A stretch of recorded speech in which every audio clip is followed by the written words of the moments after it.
Okay, so you're talking about cultural competence, and you're talking about engaging with people of different cultures. How? How do you do that in a way that can be effective for an organization? How do individuals do it?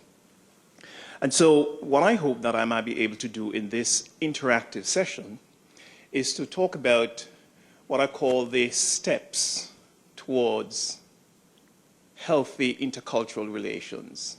And I want to help you identify 3 of those steps that can be made. So in that sense, if there is anyone who might be having the need to improve their intercultural competence, that might be some help. And of course, to apologize to anyone who might feel that this is a little too simplistic because you've done stuff like this already. But to say that what I hope that will happen is that they will be at least contributing to some learning. So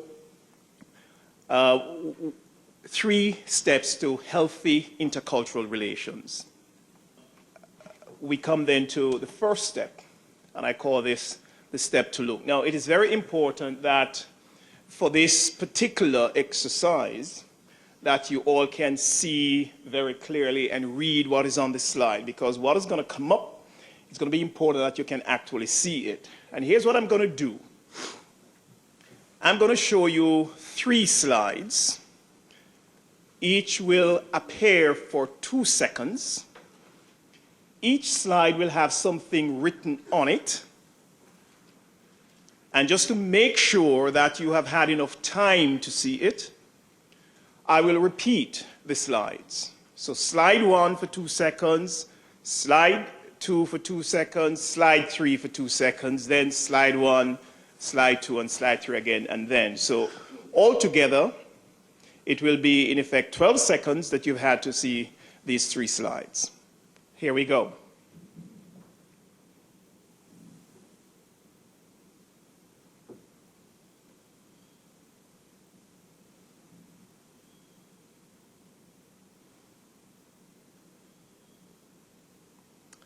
Let's go back and see the slides.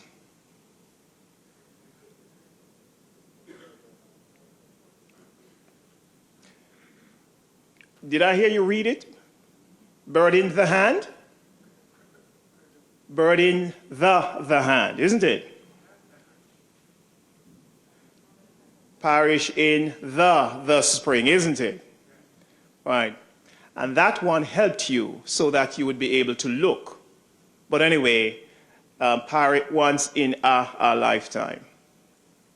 Now, some people, of course, saw the extra word, others did not. And the question is, why did we not see the extra word?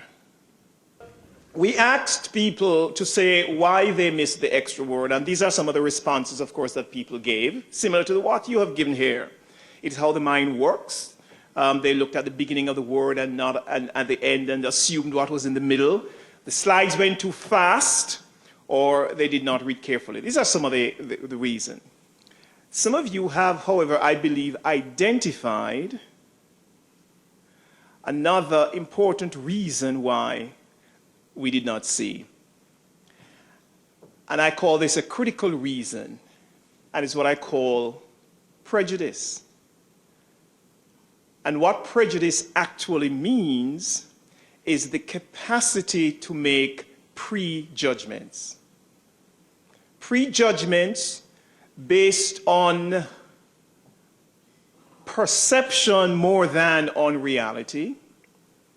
It is in effect giving a decision or a sentence without actually making a trial. Or another way to say it is, in fact, that we came to the conclusion without sufficient information. I am putting it to you not only that some people do this, but it is actually necessary that we do this. In fact, we cannot understand anything we hear unless we are able to make prejudgments. When we read a text, in order for it to make sense to us, we have to be projecting the meaning of it as we read. And we read again to make sure we understand. Prejudgments, we need it for normal living. But the difficulty is that some people don't realize that they are having prejudgments. And because of that, they take it for granted that how they see things is how things really are. But there's something important to note. Because we all have these prejudices, and in a sense, this is the point I wanted to make, that we all have prejudices. We all need prejudices. The problem is not the existence of prejudices, it's the inability to manage our prejudices. Because we do not own them, and therefore try to alter them or to adjust them to the reality of the situation.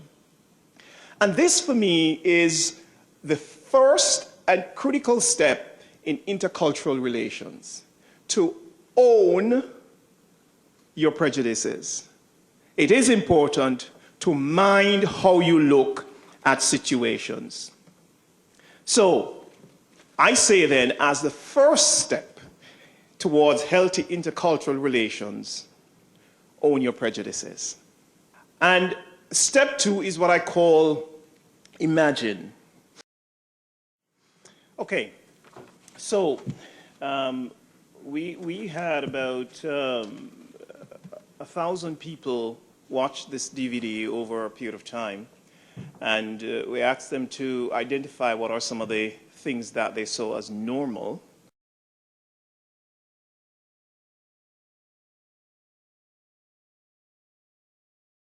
We asked them to imagine.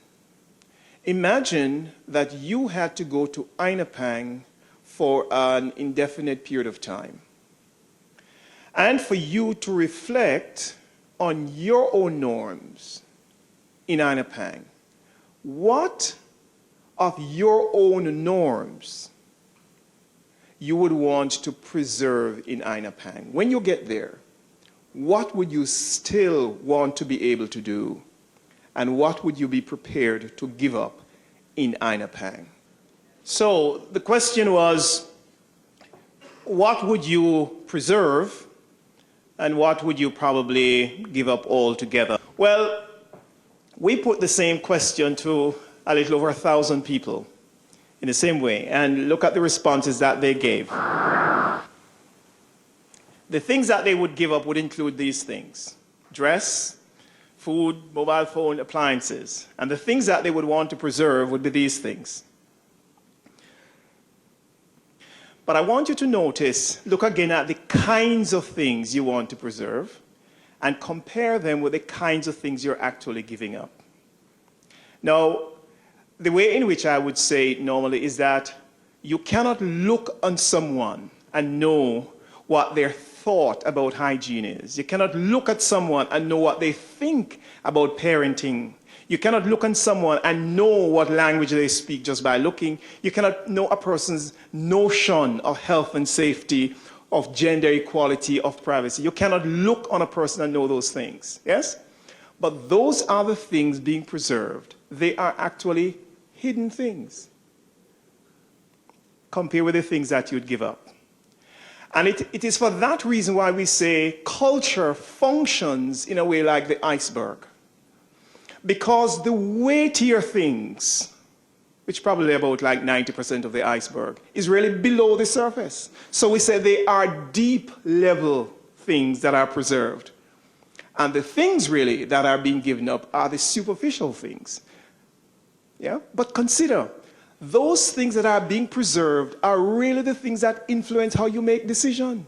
Because you believe in them, you have come to value them as a part of how you have lived safely and well and healthy, you are preserving them. As long as we can hold on to our deep level things, we'll want to hold on to them. But those are the things that influence decision making significantly. Am I making sense here?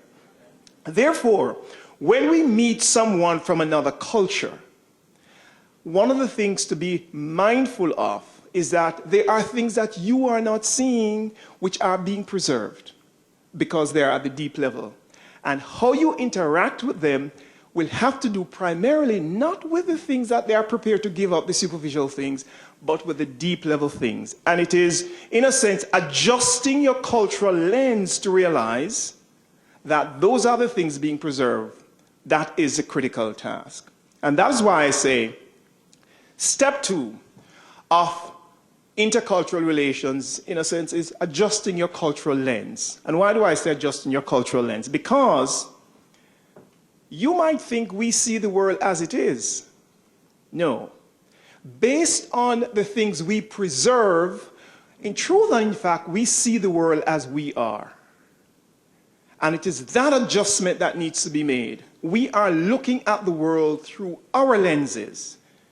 And a critical task to do is just to do a little bit of an adjustment of the lens to realize that, in fact, someone else is looking through a different set of lens because of the deep level things that they are preserving.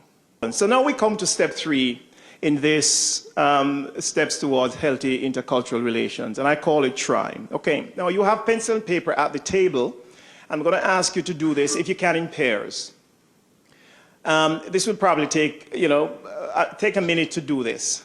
If you can, together, hold one pencil in pairs. Just to hold the same pencil in pairs.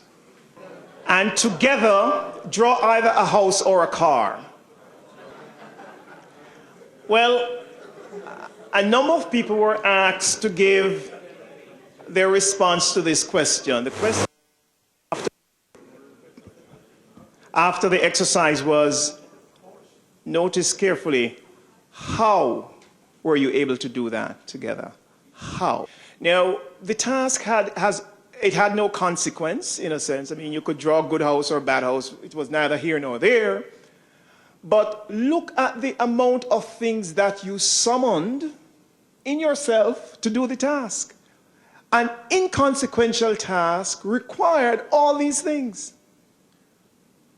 Now, there are two things maybe we to draw from that. One is that if we're going to be doing much more complex tasks that have consequences, then at least these things will be required. You would agree with that?